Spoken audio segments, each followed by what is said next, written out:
Bonjour, moi je m'appelle Céline Albert, je suis la directrice du Café des Enfants, l'association La Boîte à Lutin. On est une structure qui accueille des familles, des nounous, des grands-parents, des tontons, des adolescents, des enfants du bébé donc jusqu'à très très grands.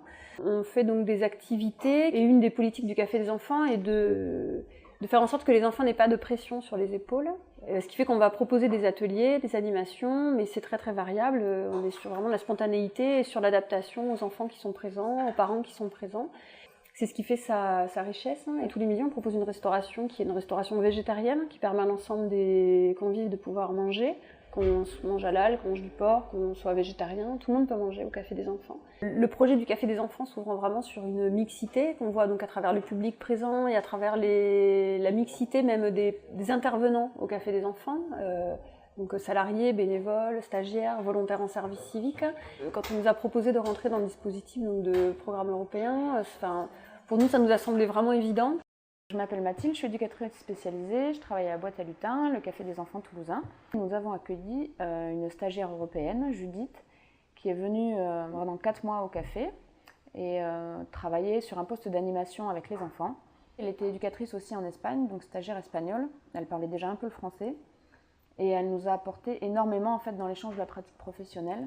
On a aussi fait une semaine espagnole pour faire découvrir aux enfants du coup la culture espagnole, par la nourriture, par la musique et par des ateliers spécifiques.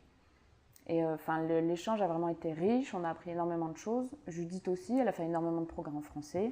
Elle était très très très heureuse d'être venue en France. C'était quelqu'un d'excessivement motivé, toujours prête à rendre service. Donc par exemple, ça c'est un atelier, nous on ne connaissait pas du tout, c'est juste une petite boîte en carton. Et en fait, les enfants peuvent se les mettre sur la tête et ils construisent complètement leur masque en fait. Et c'est dans la culture espagnole. Donc ça, par exemple, c'est un atelier qu'on a conservé de Judith, qui nous plaît énormément, et qui plaît surtout énormément aux enfants. Voilà. Et c'est ça. Et en fait, du coup, c'était une mine d'informations, pas uniquement parce qu'elle était elle, mais parce qu'elle venait d'un autre pays. Je pense aussi que Judith a appris beaucoup en venant ici, de la même façon, en fait, par l'échange de culture et l'échange de pratiques. Et elle est repartie chargée d'expérience, elle aurait aimé rester un peu plus. Et du coup, on retente très volontiers l'expérience. Et du coup, on accueille Maria dans une semaine qu'on a déjà rencontrée et on est ravis. Voilà.